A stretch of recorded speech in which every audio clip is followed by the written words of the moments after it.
말씀을 나누기를 원합니다. 오늘 특별히 또 우리에게 말씀의 이 작품이 우리에게 전달이 되는데요. 하나님의 말씀을 우리가 어떻게 받아서 어떻게 하나님의 작품이 될 것인가에 대한 부분을 함께 나누고자 합니다. 오늘 3장 16절과 17절 이 두 절의 말씀은요, 하나님의 입에서 나오는 모든 말씀의 기원과 목적에 대해서 설명하고 있습니다. 성경의 기원이라 함은 하나님의 감동으로 되었다라는 것입니다. 또한 성경의 목적이라 하는 것은 하나님의 사람으로 온전하게 하는 것, 그래서 모든 선한 일을 행할 능력을 갖추게 하기 위함이다 라고 말합니다. 이 선한 일이라고 하는 것은 도덕적으로 착한 일만을 의미하는 게 아니라 그 도덕적인 개념과 함께 더불어서 하나님 보시기에, 로마서 12장에서 말하고 있는 그런 걸 하나님 보시기에 선하시고 기뻐하시고 온전하신 뜻대로 행할 수 있도록 우리를 변화시켜 가신다. 무엇이요? 하나님의 말씀이. 따라서 우리가 이처럼 하나님의 백성으로서 온전해지는 것과 또한 하나님의 뜻대로 온전히 그것을 순종하기 위해서는 반드시 무엇이 필요하다는 것을 알 수 있냐면 하나님의 말씀이 필요하다는 것을 알 수 있습니다. 자, 그런데 문제는 성령으로 감동이 된 여호와 하나님의 말씀 성경 이 66권이 우리 손에 들려 있음에도 불구하고 은혜로운 변화가 없다라는 것이 우리 안에서 은혜로운 변화가 멈출 때의 문제가 되는 것입니다. 오히려 하나님의 말씀을 우리가 듣고 말씀을 읽고 말씀을 묵상함에도 불구하고 더 많은 죄악으로 세상으로부터 지탄을 받는 것이 오늘날 한국 교회의 부끄러운 민낯이 되고 말았습니다. 왜 성령으로 감동이 된 하나님의 말씀이 있음에도 불구하고 하나님의 백성으로서 온전해지지 못하고 선한 일을 행하기보다는 사회적인 비난과 지탄의 대상이 되어야 하는 것일까요? 왜 이런 일들이 일어나야 하는 것일까요? 그것은 바로 하나님의 감동이 우리의 삶에 구체적으로 나타나지 않기 때문입니다. 그러므로 우리는 첫 번째로 우리 같이 읽겠습니다. 같이 읽습니다. 시작. 하나님의 감동은 구체적으로 나타나야 합니다. 성경은요, 하나님의 감동하심, 즉 성령의 감동하심 가운데 기록이 되었어요. 무수히 많은 저자들에게 성령님께서 감동하셨습니다. 성경 66권의 저자는 한 사람이 아닙니다. 엄청나게 다양한 사람들이 성경을 기록을 했어요. 그리고 그들은 모두가 다 다른 시대를 살았습니다. 또 그들의 직업 또한 천차만별입니다. 왕도 있고 또 제사장도 있고 선지자도 있고 의사도 있고 세리도 있고 양치기에 이르기까지 참 다양했습니다. 시대에 따라서 직업에 따라서 또 나이에 많고 적음에 따라서 여러분 사람들마다요 무엇인가를 바라보는 관점과 시각은 굉장히 다양합니다. 정말 다양해요. 그런데 놀라운 것은 이 성경 66권 저자가 그렇게 다 다른 이 성경 66권 안에는 일맥상통한 주제가 흐르고 있습니다. 창세기로부터 요한계시록에 이르기까지 관점이 동일합니다. 왜냐하면 성경을 기록한 사람들은 다양하지만 그 글을 기록하게 하도록 감동하신 성령님께서는 단 한 분이시기 때문입니다. 오늘 16절 말씀을 보면 대꾸를 이루는 문장이 있습니다. 한번 보실까요? 감동으로 된 것으로 그러므로 어떻게요? 그러므로 어떻다고요? 교육하기에 유익하다라고 말하고 있습니다. 성령의 감동으로 되었기 때문에 교육하기에 유익하다. 성령님의 감동으로 되었기 때문에 가능하다는 말이구나. 뭐가 가능하다는 얘기예요? 교육이래요. 무엇을 교육하는가? 오늘 말씀해 보니까 네 가지를 말합니다. 교훈과 책망과 바르게 함과 의로 교육하는 것에 유익하다라고 말하고 있습니다. 자, 이 유익하다라는 말을 원어적으로 살펴보면은 유용하다라는 뜻을 가지고 있습니다. 그러니까 좀 더 쉽게 말하면 실용적이라는 뜻이에요. 매우 실용적입니다. 성령으로 감동된 하나님의 말씀이기에 예수 믿고 구원받은 저와 여러분들을 하나님의 작품으로 만들어가는 데 있어서 아주 유용한 도구가 된다는 거예요. 아까 그러면 대장간 그림에서 그 통쇠를 작품으로 만들기 위해서 화로가 필요하고 집게가 필요하고 모루가 필요하고 망치가 필요해서 그 모든 도구들로 그 쇠를 두들김으로써 대장장이가 원하는 그 목적대로 그 도구를 작품을 만들어내는데 유용했던 것처럼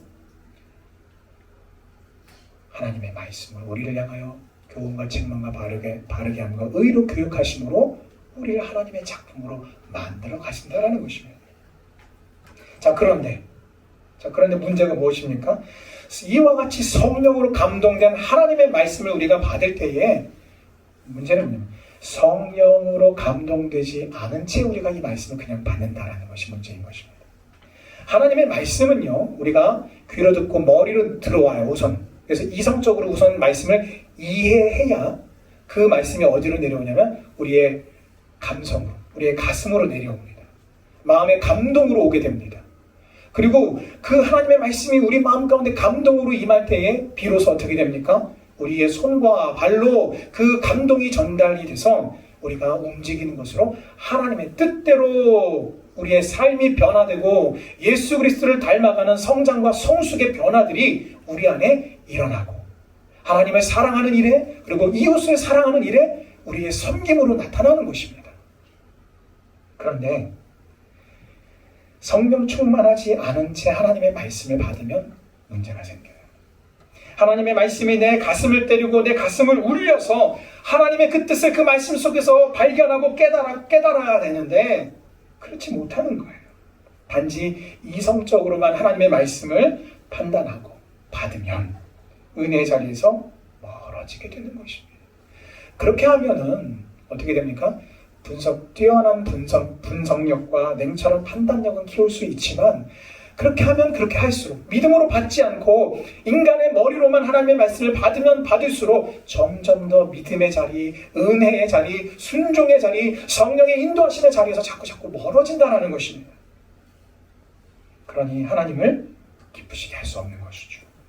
왜냐하면 우리 인간은요, 마치 그 통쇠가 화로라고 하는 1500, 1600도에 이르는 그 뜨거운 화로 속에 계속 머물러 있어야만 벌겋게 달구어져서 그 열기가 전달이 돼서 전체에 전달이 돼서 두들길 때 펼 수 있게 되는 것처럼 우리도 마찬가지입니다. 하나님의 그 은혜의 자리, 믿음의 자리에 지속적으로 오랫동안 머물러 있어야 하나님이 우리를 만지실 때에 우리가 온전히 주님의 뜻대로 변화할 수 있는 것이에요. 만약에 여러분 벌겋게 달궈지지 않은 그 쇠를 어설프게 달궈진 그 쇠를 그냥 생짜배기로 두들게 된다면 어떻게 될까요? 원하는 모양대로 나오지 않고요. 결과적으로는 가서 쓸모없는 고철이 되고 말 것입니다. 그리고 여러분 아까 망치질하는 그 대장장이 옆에 어떤 사람들이 있었습니까? 집게로 그 쇠가 튀지 않도록 잘 때릴 수 있도록 대장장이의 의도대로 그 망치질을 할 수 있도록 움직이지 않게 집게로 그 쇠를 꽉 잡는 보조적인 역할을 하는 사람들이 있었죠.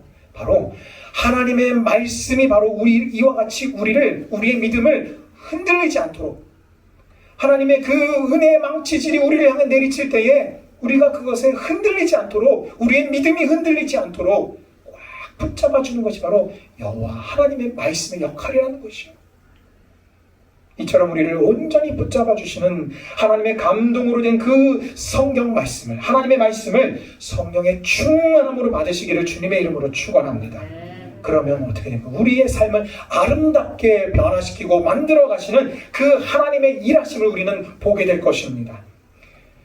성도가 성령 충만할 때만이 성령으로 감동된 말씀의 능력을 체험하게 됩니다. 그리고 그 말씀이 살아있고 좌우의 날선 검보다도 예리하다라는 것을 비로소 그 속에서 경험하게 되는 것이에요.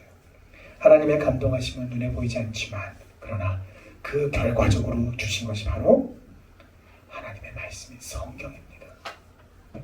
저와 여러분이 이 시대에 우리가 원하든 원하지 않든 빛과 소금의 사명자로 부름을 받았습니다. 하나님이 이처럼 우리를 이미 그렇게 불러주셨어요. 이제부터 소금이 되기 위해서, 빛이 되기 위해서 뭔가 훈련을 받아야 되는 게 아니라 이미 예수 믿고 구원받은 우리를 향해서 너희는 이 세상의 소금이요 빛이라고 그렇게 우리를 불러주셨습니다. 따라서 그 사명을 이루는 것은 오직 성령 충만함으로 하나님의 말씀을 받고 순종할 때만이 가능한 것입니다. 그래서 하나님의 감동을 알지도 못하고 또 볼 수도 없는 우리들의 이웃들에게, 예수 그리스도를 알지 못하는 우리 불신의 이웃들에게 여러분 그것을 하나님의 그 역사하심을 구체적으로 보여주고 증거하는 성도님들 다 되시기를 주님의 이름으로 축원합니다. 그래서 어떻게 됩니까? 두 번째입니다. 같이 읽겠습니다. 시작. 은혜의 망치질에 나 자신을 맡기십시오. 은혜의 망치질이 무엇일까요? 결국은 하나님의 이 말씀의 망치질이에요. 하나님의 말씀을 우리가 믿음으로 받을 때에 그 말씀의 은혜가 우리에게 다가오는데 어떻게 다가오느냐? 첫째는 은혜의 망치질 중에 첫 번째는 교훈의 망치질입니다.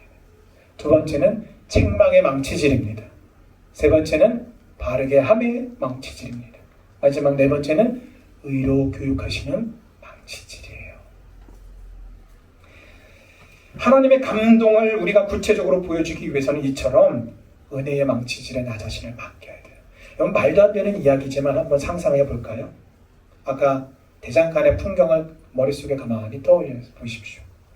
대장장이가 망치질을 하려고 망치를 내리치는데 이 뜨겁게 달궈진 쇠가 맞으면 아파요 안 아파요? 망치를 때리는데 왜 안 아프겠습니까? 아프죠. 그러니까 아프니까 어떻게 해요? 요리 피하고 저리 피한다고 한번 상상을 한번 해볼까요? 결과적으로 그 쇠는 그냥 식어버려서 못 쓰는 철이 됩니다. 아까 제가 말씀드렸죠. 담금질을 해야 단단해지죠. 아무리 멋있는 이 칼을, 그 쇠로 칼을 만들고 도끼를 만들고 어떤 도구를 만들어도 이 담금질을 하지 않으면 쇠가 물러져서 도끼로 나무를 쳤는데 세상에 도끼발이 바로 그냥 빠져버린다. 못 씁니다. 그런 도끼는. 단단해져야 되는데 은혜의 망치질에 나 자신을 맡기지 않는다면 결과적으로 우리의 삶은 하나님의 목적대로 쓰일 수가 없어요. 오히려 하나님 나라의 영광을 나타내는 것을 방해하는 쓸모없는 그런 마치 불신자와 동일한 방불한 그런 삶을 살게 될 뿐입니다. 얼마나 비참합니까? 예수 믿고 구원 받았어요. 나는 하나님의 자녀라고 하는 구원의 확신이 내 안에 있습니다. 그런데 내 삶을 들여다보면 어떻습니까? 예수 믿지 않는 사람과 별반 다를 게 없는 삶이라면 얼마나 비참합니까? 그러므로 어떻게 해야 됩니까? 은혜의 그 망치질에 나 자신을 하나님께 내어드려야 하는 것이에요. 교훈의 망치질에 내어 맡기십시오. 말씀의 은혜가 주는 교훈이 있다면 그 깨달음대로 즉시로 순종하십시오. 많은 성도들이 교훈의 말씀을 좋아해요. 그래서 제가 오늘 이 말씀을 위해서 우리 성도님들께 좋아하시는 말씀을 내세요 그랬더니 많은 분들이 저는 이 말씀을 원합니다 라고 적어주셨어요. 많은 말씀들을 보니까 축복의 말씀, 격려의 말씀, 위로의 말씀 굉장히 많습니다. 저도 그래요. 사람은 누구나 이처럼 교훈에 관해서는 참 좋아요. 근데 어떤 망치질을 되게 힘들어하고 참 이렇게 거북스러워하냐면 은혜의 망치질 안에 교훈의 망치질만 있는 게 아니라 두 번째로 책망의 망치질이 있습니다. 그 책망의 망치질에 자신을 내어주는 속도가 그리 많지 않다는 것이에요. 여러분, 우리 자신을 이 시간 다시 한번 돌아봅시다. 최근에 하나님의 말씀이 주시는 이 책망에 우리의 마음이 찢어질 듯이 아파서 가슴을 치며 내가 사랑하는 그 주님의 마음을 아프게 해드린 것에 대하여 내가 정말 마음 아파하면서 참회의 눈물을 흘리며 예배를 드려본 적이 도대체 언제입니까? 예수님께서 말씀하셨던 바리새인과 세리의 기도의 이야기를 아시리라 생각합니다. 성전으로 올라가 그 당시에 종교 지도자 중에 한 사람이라고 하는 바리새인이 하나님께 기도합니다. 어떻게 기도합니까? 주님, 저는 금식도 잘하고 기도도 열심히 하고 이렇게 신앙생활 열심히 하고 있습니다. 근데 결정적으로 또 어떻게 기도합니까? 옆에 있는 저 더러운 죄인은 세리와 같지 아니함으로 인하여 감사드립니다. 얼마나 교만하죠. 근데 여러분, 그 죄인이라고 일컬어졌던 바리새인뿐만 아니라 당시의 모든 이스라엘 사람들이 멀리하던 죄인이라고 터부시하던 무시하고 상대하지 않았던 그 세리가 어떻게 기도합니까? 가슴 치며 주님의 마음을 아프게 드린 것에 대하여 마음 아파하며 참여하는 마음으로 통회 기도를 하지 않습니까? 그러면서 예수님은 뭐라고 하십니까? 하나님 아버지께서 세리의 기도를 받으셨다라고 말합니다. 우리가 적어도 바리새인과 같이 교만하게 기도하지는 않는다 해도 세리와 같이 우리의 마음을 찢어서 존재론적으로 우리가 선하지도 않고 모든 하나님의 그 선한 일을 행할 능력이 전혀 없는 우리를 주님이 어떻게 사랑하셨는가를, 십자가에서 나를 위해 어떻게 죽으셨는가를 우리가 돌아본다면, 그렇게 회개 없이 눈물 없이 어떻게 예배를 드릴 수 있을까요? 그 놀라운 은혜와 사랑을 받고도 여전히 세상과 타협하고 죄악을 향해서 기웃거리는 내 모습을 주님도 잘 아시고 나도 압니다. 그렇다면 어째서 책망의 망치질에 나 자신을 맡기려 하지 않는단 말입니까? 책망이란 곧 죄를 밝히는 것입니다. 책망이 없이는 그러므로 회개도 없습니다. 다윗이 밧세바를 범하고 살인죄까지 저질렀습니다. 그러나 그 죄를 짓고도 여전히 그는 하나님의 거룩한 사람으로서, 성령 충만을 받았던 사람으로서, 또한 아버지로서, 왕으로서, 지도자로서, 스승으로서까지도 죄를 짓고도 거리낌 없이 살아갔습니다. 그때 나단 선지자가 하나님의 보내심을 받아서 다윗을 책망합니다. 그리고 다윗은 그 책망 가운데에 자신의 죄를 깨닫고 자복하고 회개합니다.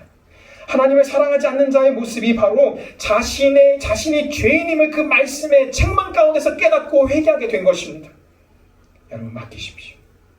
이 은혜의 망치에 우리가 맞아야 하나님의 목적하신 대로 우리가 모양을 갖춰갈 수가 있어요. 이 교훈과 책망의 말씀의 망치에 많이 맞은 사람은 하나님께서 원하시는 존재로 점점 더 아름답게 변화되어 가서 예수님을 향해 닮아가고 성장하고 성숙해 가게 되는 것입니다. 아까도 말씀드렸지만 맞으면 당연히 아파요. 그러나 좋은 일로 뿐만 아니라 우리를 아프게 하는 우리 인생의 고난과 역경을 믿음으로 우리가 받으면 그 속에서 하나님의 뜻을 찾고 구하며 교훈으로 뿐만 아니라 책망의 말씀 앞에 우리가 무릎을 꿇는다면 분명하게 하나님께서 그런 저와 여러분을 하나님의 사람으로 보다 더 온전하게 만들어 가실 줄 믿습니다. 또한 하나님을 기쁘시게 하는 모든 선한 일을 행할 능력을 우리에게 또한 갖추게 하실 줄로 믿습니다. 할렐루야. 아멘. 이처럼 우리가 하나님의 말씀을 의지하면 인생의 모든 문제와 고난이 우리를 그 하나님의 영광을 나타내는 것으로 변화시켜 주십니다.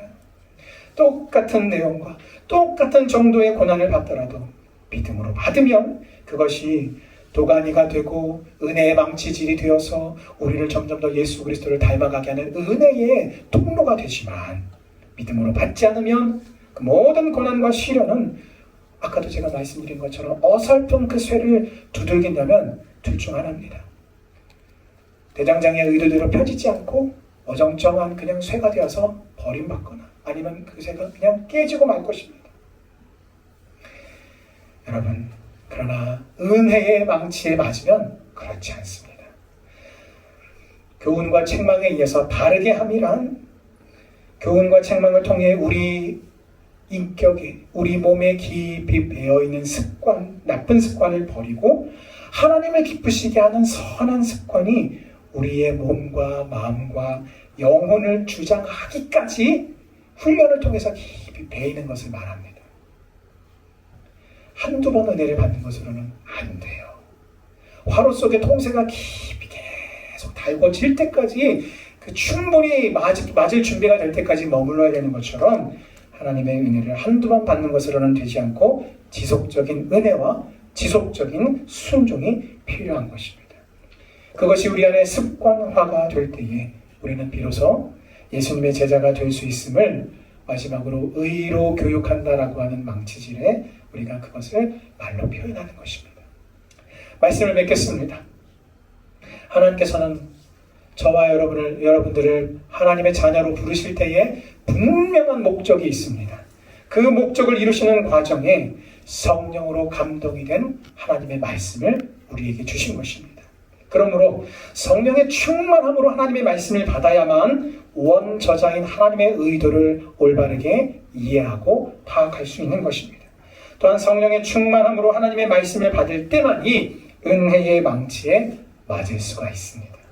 교훈뿐만 아니라 책망으로 우리를 완성시켜 가시는 그 하나님의 일하심도 목도할 수 있는 것입니다. 그것을 깨닫고 이 하나님의 은혜의 망치에 자신을 내어 맡기는 사람만이 하나님의 손길에 의해서 바르게 되고 의로 교육함을 받을 수 있게 되는 것입니다. 하나님의 말씀에 망치에 우리 자신을 내어드림으로써 성령으로 감동된 하나님의 말씀이 나의 삶을 통해서 구체적으로 나타나게 하시기를 주님의 이름으로 축원합니다. 그래서 날마다 하나님의 사람으로 온전해지며 하나님의 뜻대로 행할 능력을 갖춘 우리 성도님들로 성장해 가시기를 주님의 이름으로 축원합니다. 아멘.